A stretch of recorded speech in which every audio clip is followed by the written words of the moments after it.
everyone. Hello, hello, hello.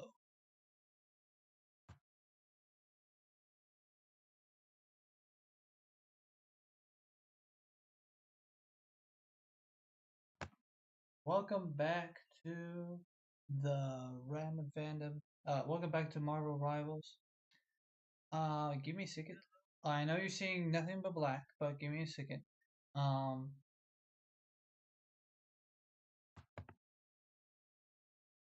let's hit activate.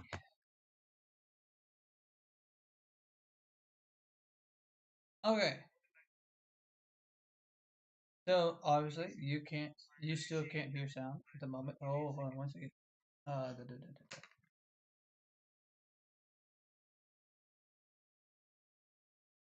da. Okay, sorry. Okay. Um, yeah, okay. So again, another thunderstorm. Um, and like I said, I promised yesterday, or sort of promised. I said I would do it, but here we are with Captain America, and I decided to read the lore. That's what I really liked about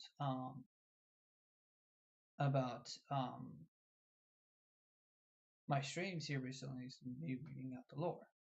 So I've already read this, and there's two of these. But for today, we're gonna read Battlefield Surgery. Battlefield Surgery. Steve Rogers was a man out of time, a man out of space, and perhaps, for the first time ever, a man out of his depth. What he had experienced over these last few weeks had made the epic adventures he lived through during World War II seem normal and mundane. Steve Steve stood on a balcony, gazing out over the spaceport of a futuristic city in front of him, wondering why the universe had chosen him to bring him back here and now after so many years away. He didn't know the answer yet, but he knew deep down there had to be a reason. There always was. A penny for your thoughts, old man, a voice said, approaching from behind. Steve turned to see Clint Barton, the archer known as Hawkeye, joining him. Steve gazed past Clint and caught a glimpse of his old partner James Bucky Bard lying deathly still inside a high-tech medical scanner as scientists and physicians tended to his wounds. It was clear that Bucky was no longer the plucky teen sidekick who had never strayed from Captain America's side during the war. He had grown up, not grown. He had grown, but not grown up. Sorry, he had grown into his own man, but far from that. He was now a skilled assassin with a cybernetic arm and a tortured past.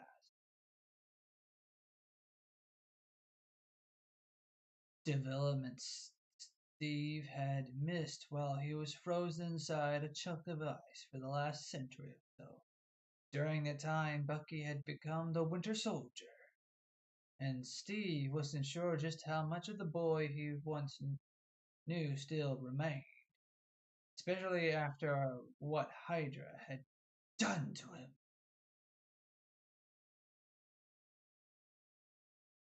Give me a second. Yeah, just as just just thinking about how much has changed, Steve replied. I hear you, Clint agreed. Speaking of which, when are you finally going to tell me that why you brought us to this crazy interstellar version of Wakanda? Or, you know, how you're still alive? Because as far as I remember, Captain America fell in the line of duty.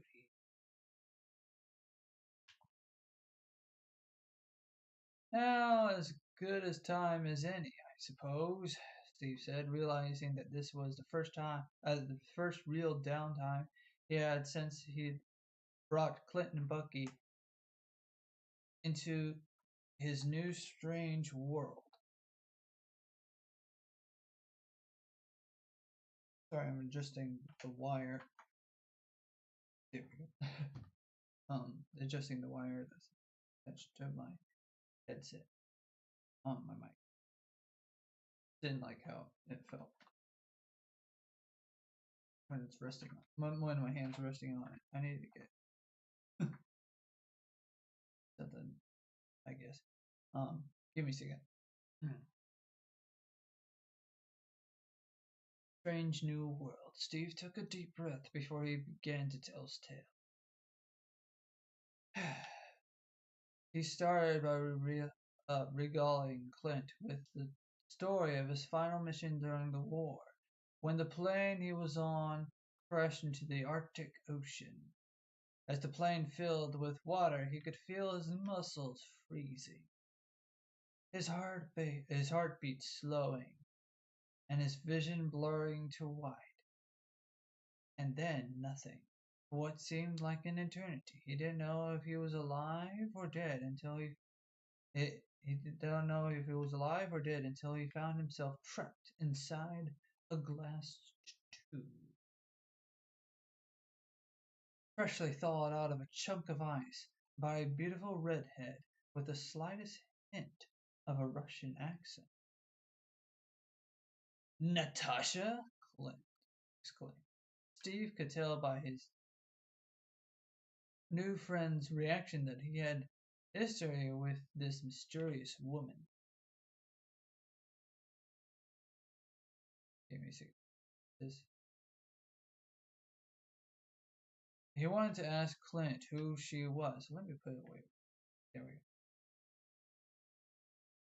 She wanted to ask Clint who she was, how he knew her, why she would have rescued him, and where she could be found. But those questions would have to wait until after his story was done. Steve continued, telling how he and Natasha had escaped from the Alchemax lab together, only to be caught in a massive explosion before they could reach safety. Steve protected Natasha from the detonation, but quickly realized that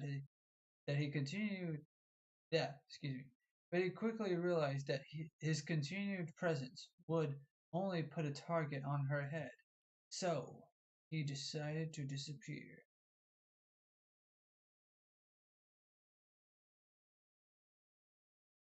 With the help of a tough as nails resistance soldier named Logan, tough as nails resistant soldier named Logan, Steve found his way to the embassy of a nation whose king he had befriended during the war. If anyone could provide him a safe haven until he got his bearings, he imagined it would be the isolationist African nation of Wakanda. It'll be the isolationist,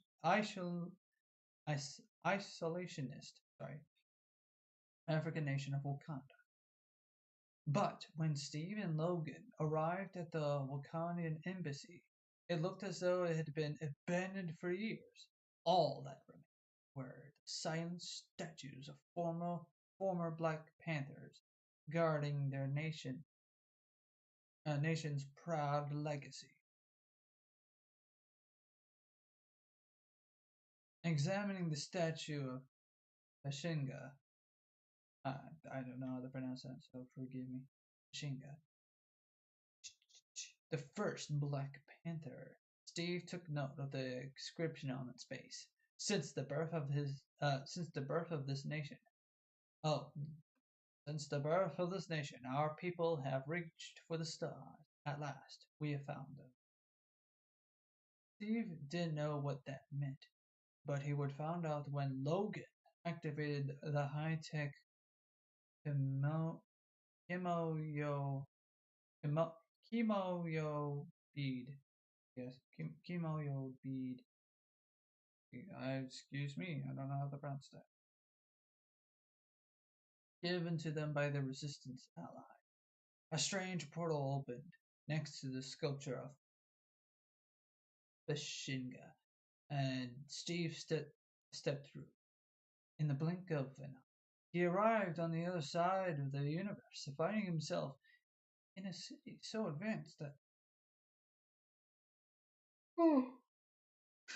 the city so advanced that it seemed like something straight from one of those science fiction serials the boys at Lehigh Camp Lehigh loved to watch on their nights off.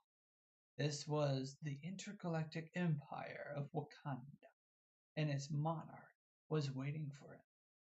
This is the second story I stumbled upon where it has something to do with T'Challa. First the Thing, and now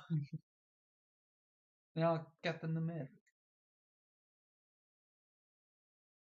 King T'Challa and his sister Shuri welcomed Steve with open arms, offering him a safe place to stay and full access to their technology. Hmm. T'Challa shared stories that his father had passed down to him about his trusted ally in star-spangled armor. Shuri even crafted a new shield forged from vibranium alloy, just like the one Steve had carried during the war, with a few perks, of course. As Steve searched for more answers about this new world, a world where it was no longer 1945, but instead the year 2099, he found uh, what he found was more unsettling than he had originally realized. Awoken, and the future he had awoken in was just one of many, uh, an which is one of many, an endless collection of possible timelines that were currently in the process of collapsing on each other due to a phenomenon known as the time stream entanglement. T'Challa and Shiri had already reached out to the scientists and heroes from the other realities in hopes of finding a way to repair the timeline. But the process was beginning to lead to conflicts between groups with desperate goals and methods. T'Challa knew that the time would eventually come where the heroes would have to confront not only the darkness that loomed on the horizon, but perhaps each other as well.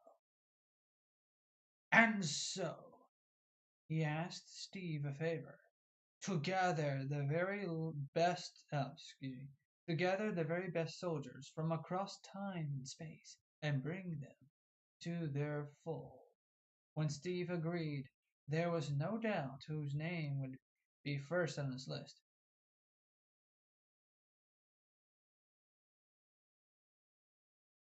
And I'm flattered, Cap, Clint said with a trademark smirk. Really? It was Bucky I was after, Steve admitted, Clint's no, missing Clint's sarcasm.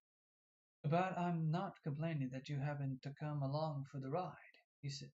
He says you're he yeah, excuse me. He says you're one of the good ones.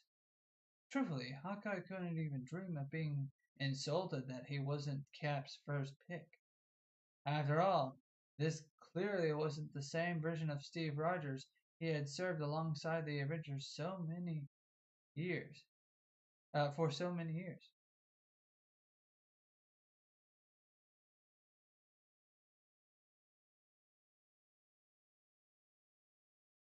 Oh, this is interesting. So this is a different Steve Rogers,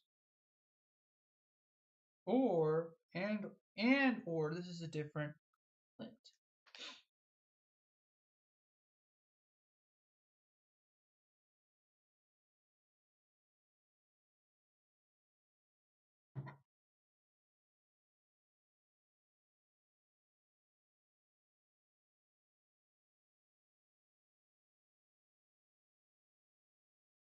Hmm.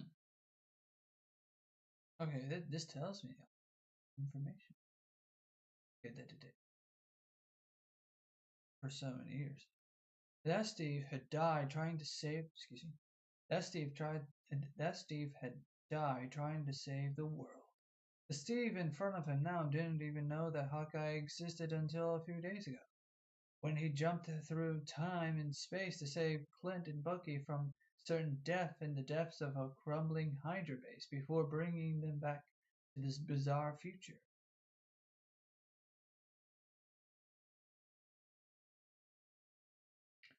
You know who else is one of the good ones? I'm gonna make sure I just didn't really double read something here. Okay, sorry. You know who else is one of the good ones? Hawkeye asked, growing a bit weary of the history lesson. Nat, if she's still around in this world, in this weird world of yours, we probably ought to track her down. I'm sure Bucky will tell you the same if he wasn't currently out cold.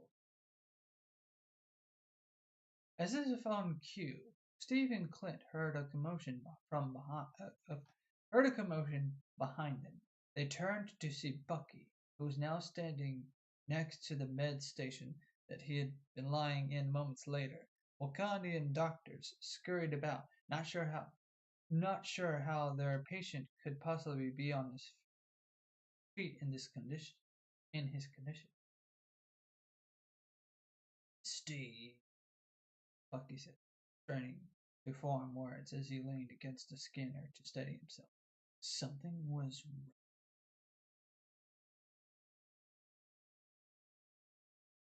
I'll be right back. Um, I'm gonna get some water, so I'm gonna hit deactivate real quick.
All right, I'm back. Give me a second. Get myself resituated.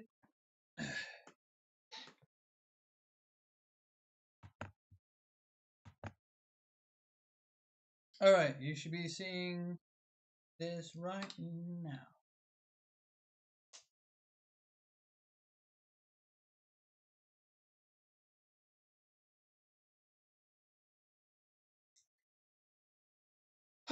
Right, so okay. No, still no sound. Oh well. That's fine. Um I wonder if this will, I don't know. Maybe not.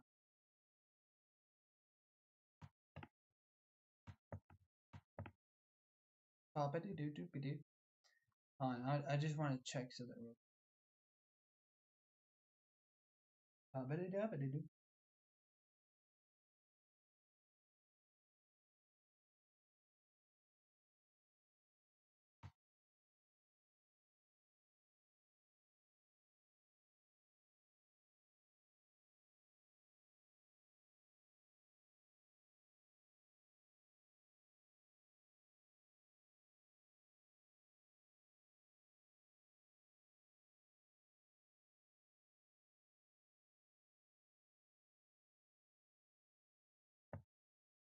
Alright, okay. I'm done checking what I wanted to check. Do do do do do do do do do do do do. Ooh, okay. Well, okay. I'm done checking stuff. Okay. Hmm.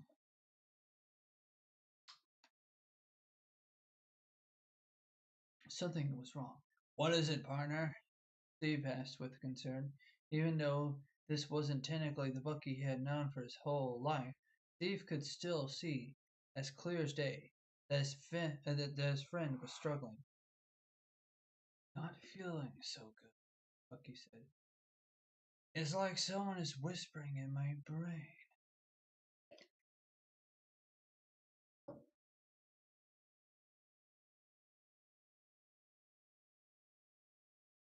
Hmm. Oh no, Clint said. Some sort of hydro conditioning? No, conditioner. um, no, not Hydra, Bucky responded. Every word, every word dripping with pain. It's something older, darker.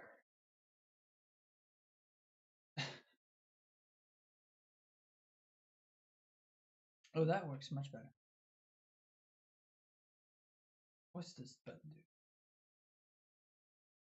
Oh, okay, this just tells me what story I'm on. Stephen Clint glanced over at a nearby statue of Bast, the panther goddess worshipped by the Wakandian people.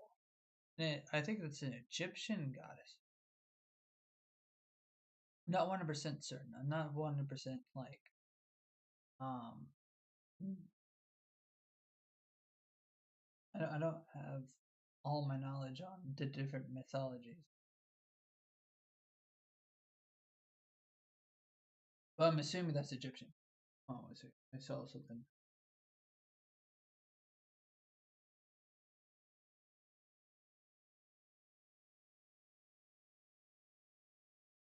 Okay, sorry. Um, thought I saw a notification up for it. It wasn't. Um, do do do do do.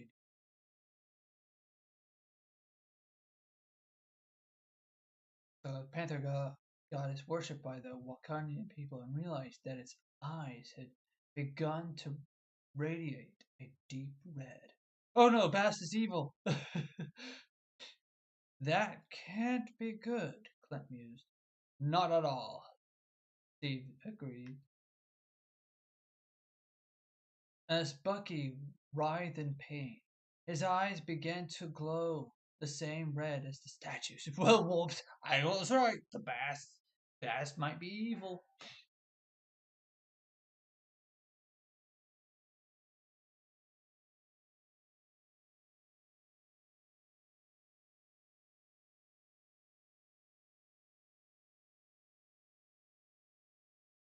A cluster of organic tentacles started to rapidly grow from the place where his brand new cybernetic arm met his shoulder.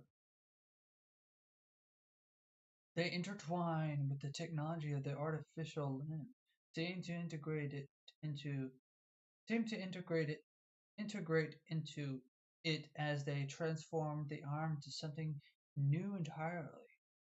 Bucky let out a scream. Ah! As the snake-like limbs extended from the end of the arm and flailed about wildly, striking towards Steve and Clint.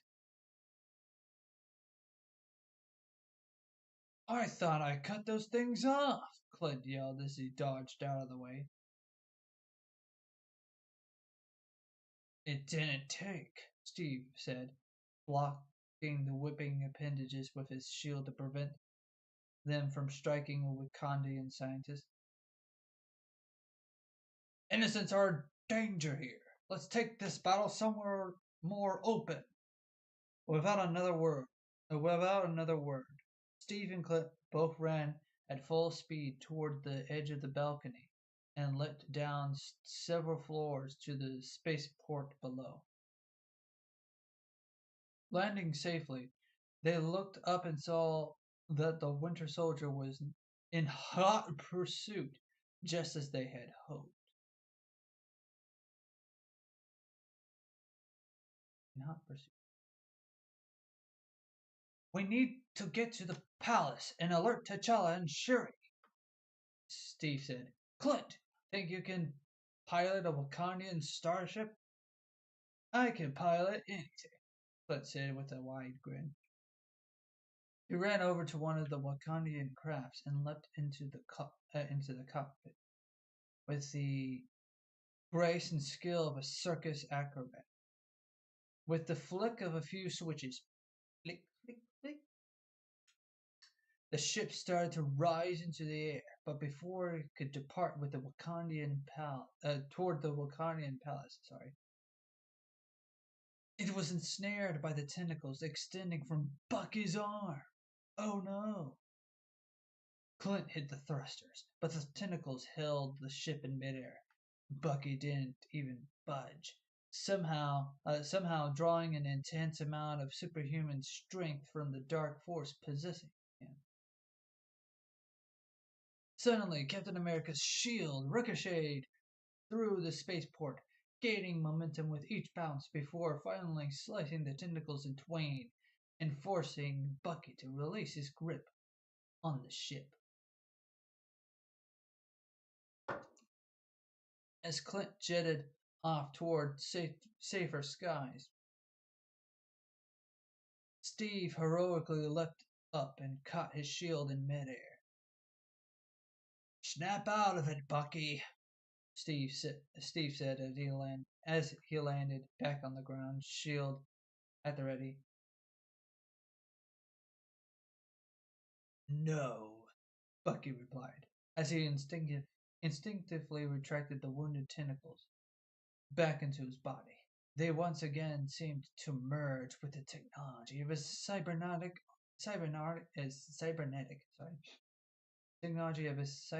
arm, knowing that there was no other option. Steve raced toward Bucky, ready to face the unexpected threat head on.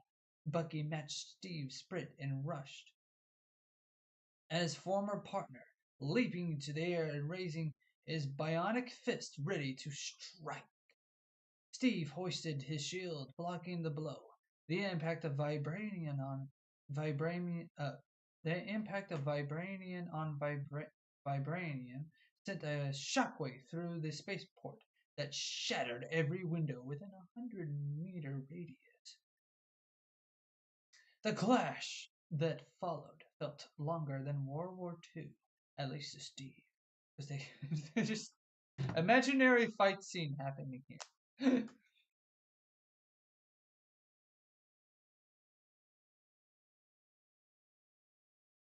At least to Steve. The two soldiers knew each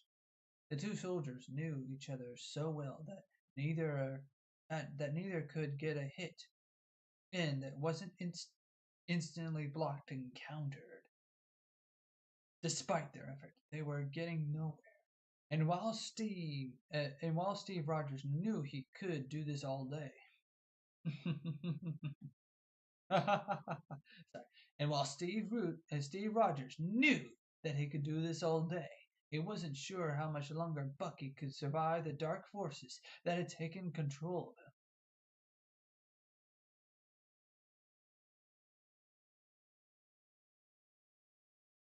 "Looks like you could use the cavalry, Cap," Clint yelled out as he landed his spacecraft on the nearby launch pad. As they excited, as he exited the cockpit, Steve realized that his new friend hadn't come alone. With him was Princess Shuri, one of the Wakandian's most brilliant scientists and the designer of Bucky's new cybernetic arm.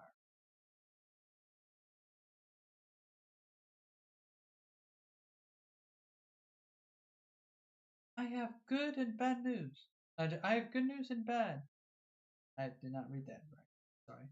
I have good news and bad, Captain, Shuri said. That's as far as I'm going to do my best for Shuri. Extending her arm to reveal her bracelet made of high-tech Himyo beads. She touched one of the beads. A hologram of Bucky's arm appeared in the air. The cybernetic limb I created for your friend is made from a number of bleeding edge materials, including vibranium, nanotech, and unstable molecules.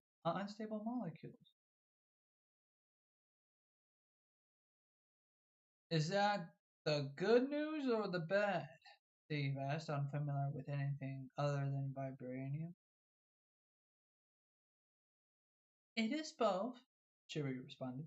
These technologies are all extremely adaptable, which may be the reason the limb has so easily accepted the unexpected additions to your friend's physiology.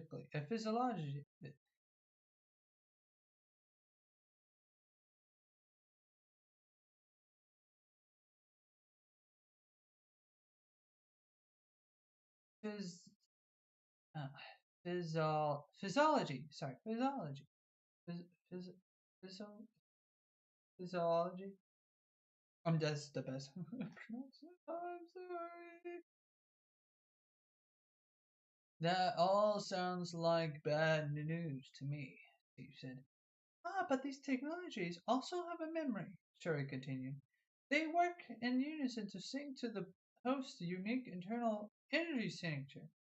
When that energy becomes corrupted, the limb can be used to recalibrate the internal systems of the person wearing it.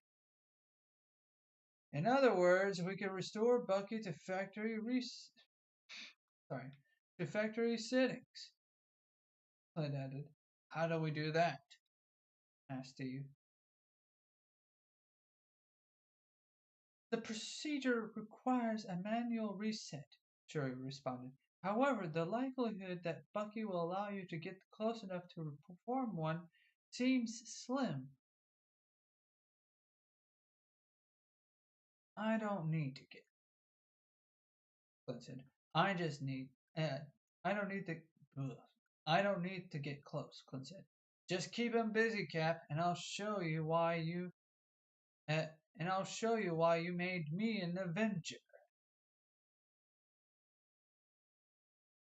Steve called out to Bucky, getting his partner's full attention, this time weaving along the edge of the spaceport.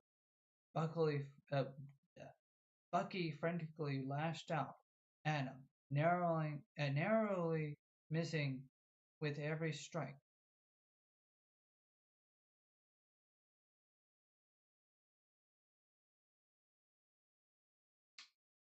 Excuse me. Meanwhile, Shuri attached a Kimayo,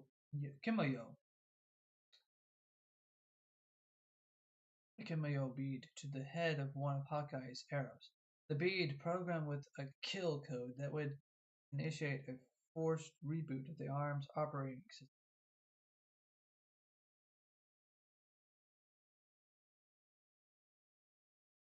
would have to hit 1 millimeter target located on the back of Bucky's shoulder. Clint would Clint would only have one shot. Luckily, that's all he ever needed.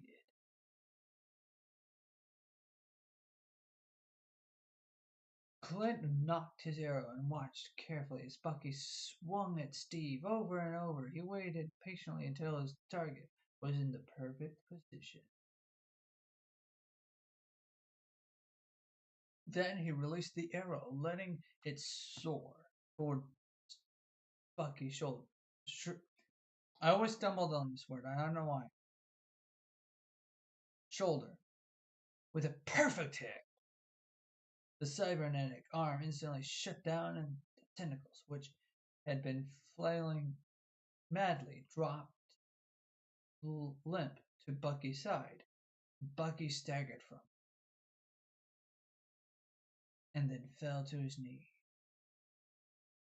Steve and Clint both raced to their friend's side. Sorry about that, Bucky said, regaining his composure. Don't know what came over me. Neither do I, Jerry said, joining the trio of heroes. But I think it would be worth running some tests. I already have some ideas as to how we can get your newfound talent under control and repurpose the strange energy flowing through you. And at age, good. Great, Bucky said. More experiments. Don't worry, partner, Steve said, leading Bucky toward the spacecraft so that he could be transported back to Sherry's lab. Whatever this is, you're not going through it alone. Not ever again. I'm glad to have you back, Steve. I'm glad to have you back, Steve, Bucky said, offering a faint smile as his strength started to return. Steve proudly looked at his new ally, the brave soldiers he had gathered. Even after the chaos that had just occurred, there still wasn't anyone else he'd rather have by his side to face the unexpected challenges ahead. I'm glad to be back, Steve Rogers said, and for the first time since he had awoken in this strange new world, he truly meant it.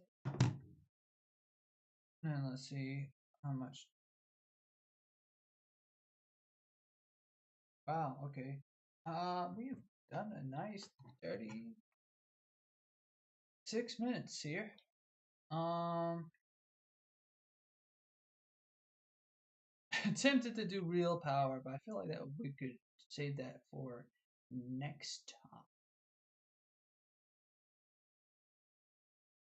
time. Whew.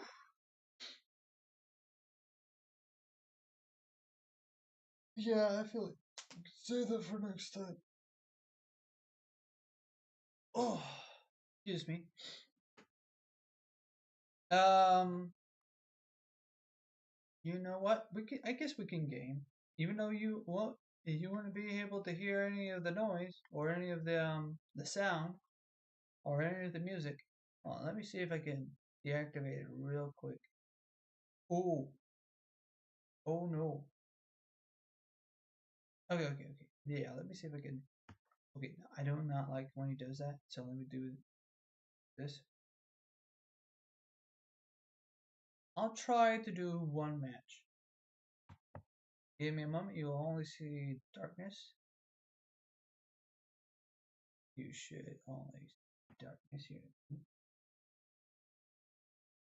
Activate.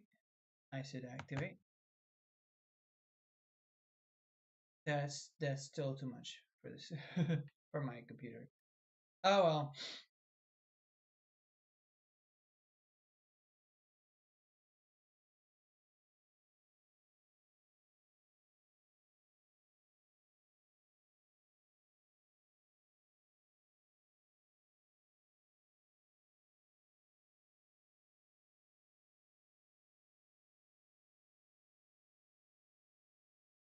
Oh,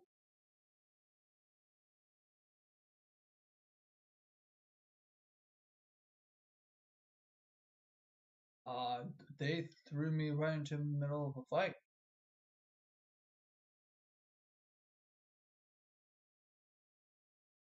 I am Captain America. Ha!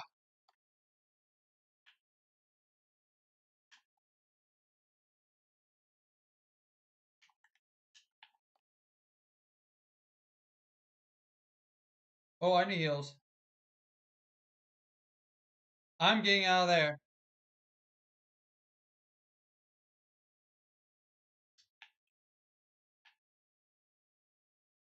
Oh, that's a good guy. That's a good guy.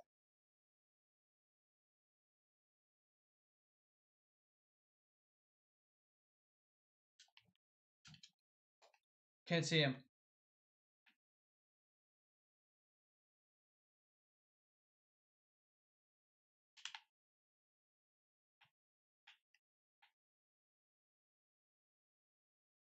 Oh, I was killed. Damn.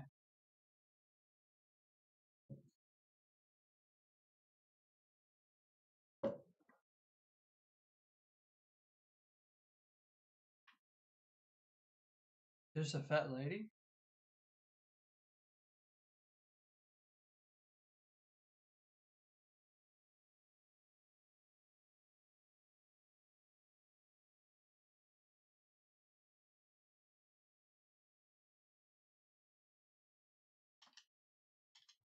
No, not Deadpool again.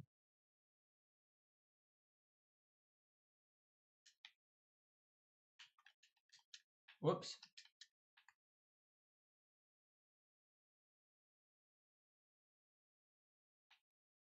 Oh, stupid Deadpool.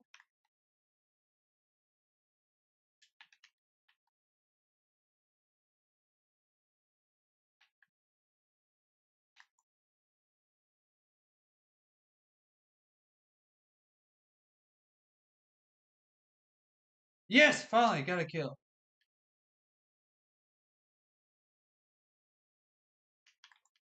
Whoops. Oh shit! I mean, sorry. Oh shoot, is what I meant to say.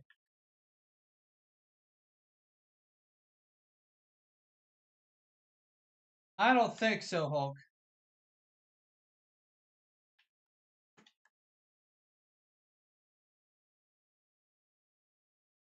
You're gonna have to hit harder than that, Hulk.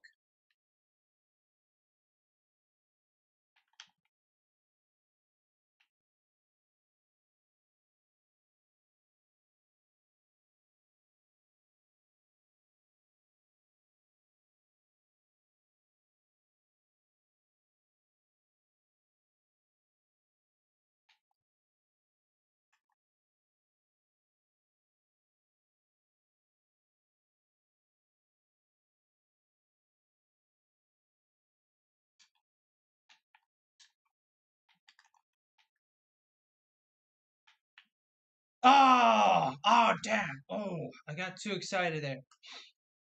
I thought I was gonna kick his butt.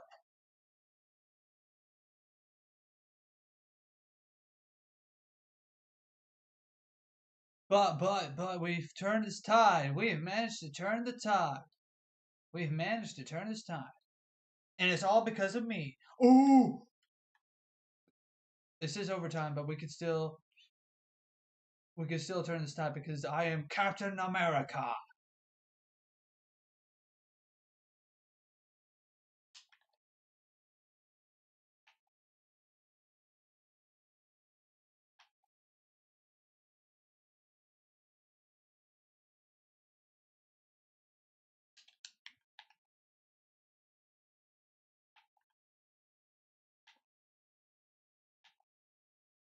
Yes, we got him! Ha ha ha!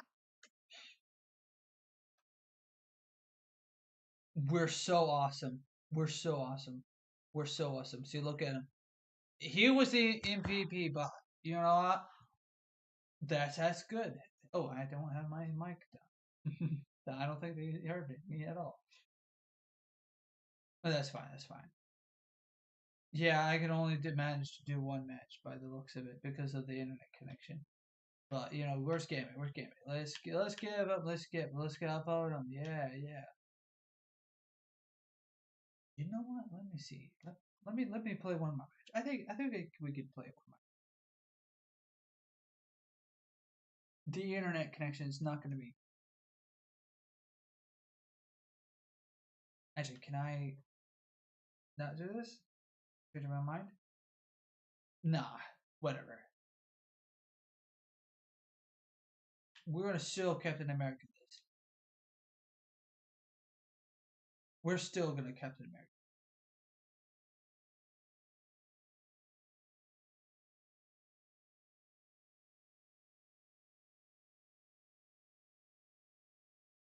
I'm gonna quickly hit deactivate and hit activate. I don't think that worked at all. No, that didn't work. Oh, it's the encoding. So. All right,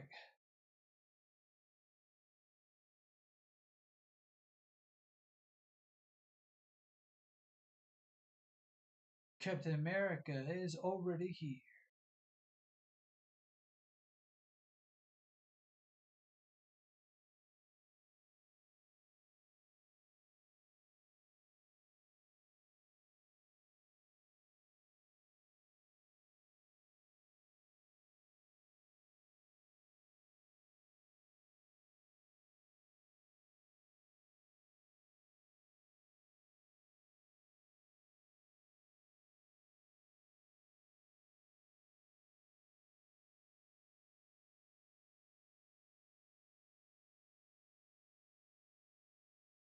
I need heals. Oh, I got killed right away. I got killed right away.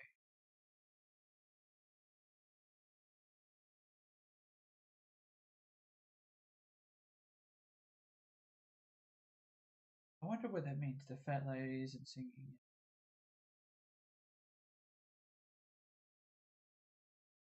They got it. Oh well.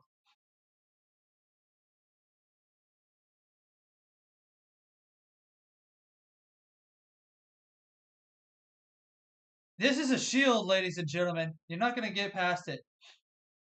They got past it.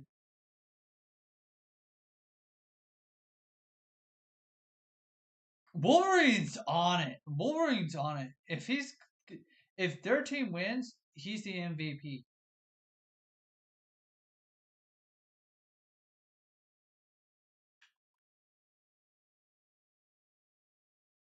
Oh no! When he lets the devil out, we're not doing this. Oh my God! They broke through my shield.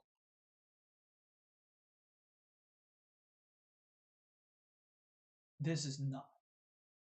Boy. Oh! I get a symbol.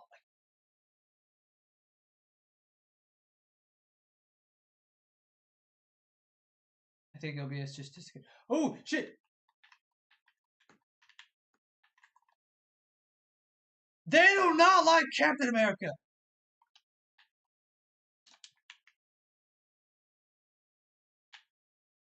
What did I do? What did I do to deserve this? What did I do to deserve this? This is harassment.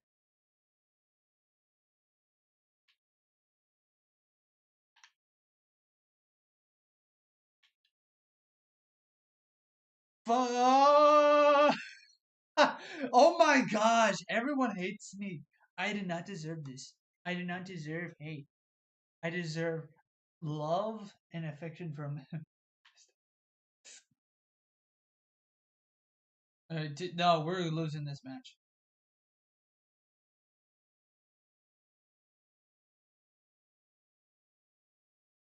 I'm gonna hit you. I'm gonna hit you. I'm gonna hit you. Oh, oh, oh, oh, oh, oh, oh, oh, oh, oh. I couldn't. I can't get any of the combos down.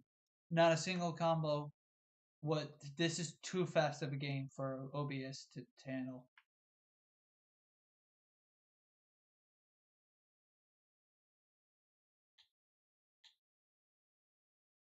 I'm just gonna put a spray there.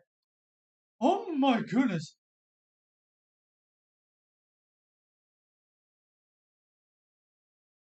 You can't get me, God of Thunder. Oh! Sensory overload. That is the only way they could have won. And that's how they won, with sensory overload. Luna Snow was the MVP? I could have sworn it was Wolverine because he was just kicking my butt. He was kicking everybody's butt. Everyone's butt was being kicked by Wolverine. And I can't do anymore. All the connections, all of them, all the connections are terrible today. Anyways, yeah, that's that. Enough said.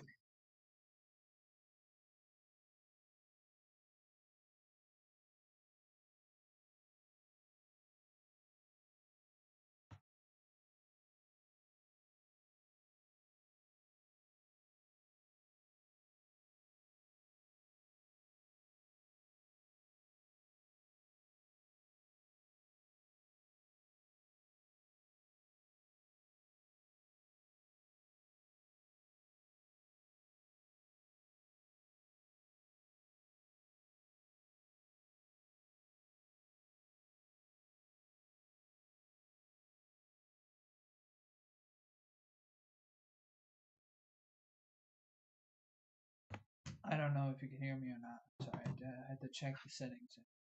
I'm looking here. Give me a second. Blah blah blah blah blah blah blah blah.